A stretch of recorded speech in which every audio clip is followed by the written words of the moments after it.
Hello friends, welcome back to my channel. तो friends, आज हम लोग linear differential equation with constant coefficient का आगे कॉन्सेप्ट देखेंगे। तो देखिए, कॉन्सेप्ट हम लोग क्या निकालेंगे। पीआई निकालने के लिए हम लोग मेथड देख रहे हैं, तो इसका हम लोग मेथड देख चुके हैं। इसका हम लोग रूल भी देख चुके हैं। तो हम लोग रूल 3 तक पढ़े थे, अब हम लोग रूल 4 का पढ़ेंगे। तो आइए हम लोग रूल 4 पढ़ते हैं। रूल 4 देखिए यहाँ पे, if F D Y is equal to, अगर साइन ए एक्स हो तो, यानी साइन 2x हो, साइन 3x हो, कुछ भी हो, या कॉस ए एक्स हो तो क्या होगा। तो हम लोग इसका पी आई कैसे निकालेंगे। तो P I of sin A x या cos A x is equal to लिखेंगे साइन ए एक्स अपॉन एफ डी, या कॉस ए एक्स अपॉन क्या लिखेंगे, एफ डी लिखेंगे। ओके, ऐसे लिखेंगे। ये तो हो गया। अब हम लोग यहाँ पे क्या पुट करेंगे। तो put D square is equal to minus A square put करेंगे। क्या पुट करेंगे, D square is equal to minus A square put करेंगे। ये जो डी है ना, यहाँ पे स्क्वायर आएगा, तो D square is equal to minus A square put करेंगे। आपको ऐसे कॉन्सेप्ट समझ में नहीं आएगा, आप इस कॉन्सेप्ट को पहले अच्छे से ध्यान से देख लीजिए, पढ़ लीजिए। जब आप इस पे क्वेश्चन बनाइएगा ना, जब क्वेश्चन सोल्व कीजिएगा, तो आपको खुद समझ में आ जाएगा। ओके, तो ऐसे मत सोचिए कि ये फॉर्मूला है, समझ लीजिए ये रूल नियम है कि हम लोग इसी रूल से बनाएंगे। हम लोग इसी रूल से बनाएंगे। अगर आप चाहिएगा कि लाइन बाय लाइन आपको समझ में ही आ जाए, तो थ्योरम में कुछ समझ में आता है, कुछ नहीं समझ में आता, याद रखिएगा। लेकिन कुछ थ्योरम ऐसे होते हैं जो समझ में आ जाते हैं, लेकिन कुछ थ्योरम नहीं समझ में आते हैं, जो उस पर हम लोग एग्जाम्पल क्वेश्चन जो भी देखते हैं, बनाते हैं, सोल्व करते हैं, तो आगे हमको समझ में आ जाता है। आगे इस पर आप क्वेश्चन बनाइएगा तो आपको समझ में खुद आ जाएगा। ओके, वेन, यहाँ पे देखिएगा, when D square plus A square is equal to 0, is not equal to 0। यहाँ पे क्या होता है, जब हम लोग D square is equal to minus A square put करेंगे यहाँ पे, तो यहाँ पे आएगा D square plus A square upon में, तो वहाँ पे क्या होना चाहिए, इज इक्वल टू 0 नहीं होना चाहिए। लेकिन अगर 0 हो गया तो उसके लिए एक और रूल बना हुआ है, रूल नंबर 5।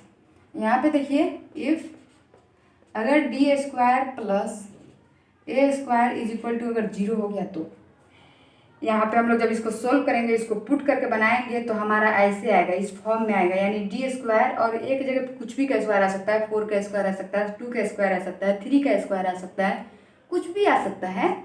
तो उसको क्या होना चाहिए, 0 के बराबर नहीं होना चाहिए। मतलब अब देखो यहाँ पे ये क्या हुआ कि हम लोग ए स्क्वायर, हम लोग यहाँ पे है, ए स्क्वायर क्या है, 4 है। सपोज समझ लो कि 4 का स्क्वायर है, और हम लोग ये डी, जो डी स्क्वायर है, हम लोग यहाँ पे क्या करते हैं, नहीं, यहाँ पे समझ लो कि हमारा 4 है, क्या है, 4 है, या फिर 2 का स्क्वायर है। अब यहाँ पे सपोज करो कि हमारा क्या है, ये जो साइन के जगह पे 2 है, हमारा यहाँ पे 2 है। अब हम लोग क्या किए, लोग यहाँ पे -2 का स्क्वायर कर दिए, यहाँ पे प्लस है, अब यहाँ पे -2 का स्क्वायर आ गया, पहले से मेरा 2 स्क्वायर है, तो वो दोनों आएगा तो क्या आ जाएगा, 0 हो जाएगा। अगर सपोज यहाँ पे 3 का स्क्वायर है, नीचे बाटा में कुछ भी एफ डी हमारा कुछ भी दिया हो, इज इक्वल टू में ना ये मेरा साइन एक्स देगा, इसके साथ तो नहीं देगा। इज इक्वल टू में साइन 2x दे दे, और यहाँ पे मेरा 3 हो, 3 का स्क्वायर ये हो, और माइनस यहाँ पे हम 2 का स्क्वायर कर दे, 2 का माइनस तो क्या हो जाएगा, -4 हो जाएगा। तो 3 का स्क्वायर 9 होगा, 9 में 4 जाएगा तो 5 तो बचेगा, यानी 0 के बराबर नहीं आएगा। लेकिन अगर यहाँ पे 2 का स्क्वायर हो, यहाँ पे भी -2 का स्क्वायर आ जाए, देखो माइनस में हम लोग मान रहे हैं, क्या मान रहे हैं, माइनस में। अब ये माइनस को यहाँ पे हम लोग पुट करेंगे, तो ये तो 0 हो जाएगा, तो 0 के बराबर हो गया, तो हम लोग का ये फॉर्मूला यानी ये रूल हम लोग यूज़ करेंगे। ओके, तो जब D square plus A square is equal to 0 आ जाए, तो यहाँ पे हम लोग लिखेंगे P I of cos A X. क्या लिखेंगे, cos A x is equal to real part, cos A x is equal to क्या होगा, रियल पार्ट ऑफ ई के power I A x upon F D. अगर ये 0 हो गया तो वहाँ पे हम लोग P I of cos x अगर रखेंगे तो कॉस एक्स हमारा क्या होगा, रियल पार्ट होगा। रियल पार्ट के लिए हमारा क्या है, ये होगा, ठीक है ना। और एंड में हम लोग देखेंगे तो पी आई ऑफ अगर साइन ए एक्स होगा तो sine X is equal to क्या होगा, इमेजिनरी पार्ट ऑफ ई के पावर आई एक्स अपॉन क्या होगा, एफ डी। अगर हमारा कॉस एक्स के लिए होगा तो हमारा ये रियल पार्ट होगा, और साइन एक्स के लिए होगा तो हमारा क्या होगा, इमेजिनरी पार्ट होगा। क्योंकि हम लोग जानते हैं ई के power I A x is equal to formula होता है cos A X plus I sine A X. Okay, ये आप लोग जानते हैं। तो खैर ये हमारा हुआ रूल। अब एक रूल और बाकी है जिसको हम लोग अभी इसको मिटाकर देखते हैं उसको भी। अब हम लोग क्या देखेंगे, रूल नंबर 6 को देखेंगे। Rule 6, okay.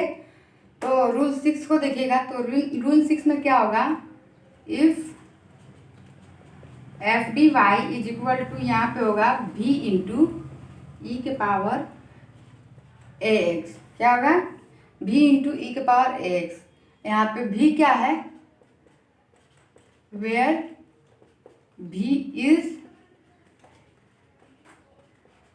Function of x। v क्या है, फंक्शन ऑफ x।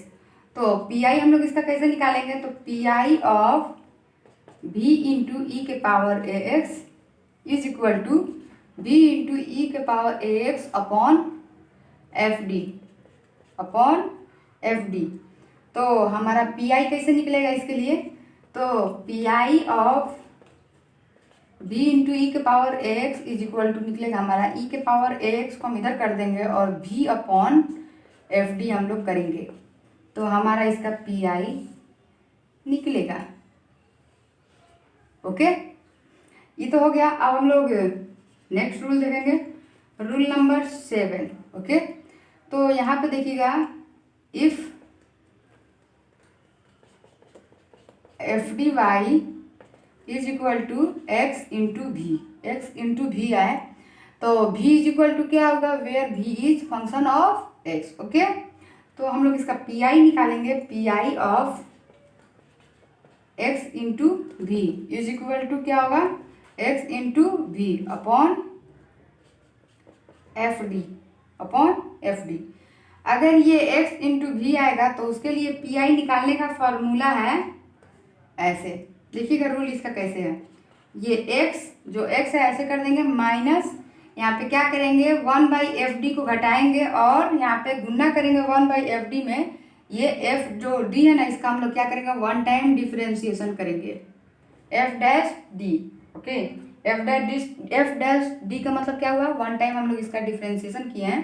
तो जो हमारा एफ डी आएगा उसको हम लोग वन टाइम डिफरेंशिएशन करेंगे और ये 1/fd से हम लोग मल्टीप्लाई करेंगे और x में उसको घटाएंगे और साथ में इसमें हम लोग मल्टीप्लाई करेंगे 1/fd से, और 1/fd से हम लोग साथ में मल्टीप्लाई करेंगे इसको और यहाँ पे v से भी गुना करेंगे।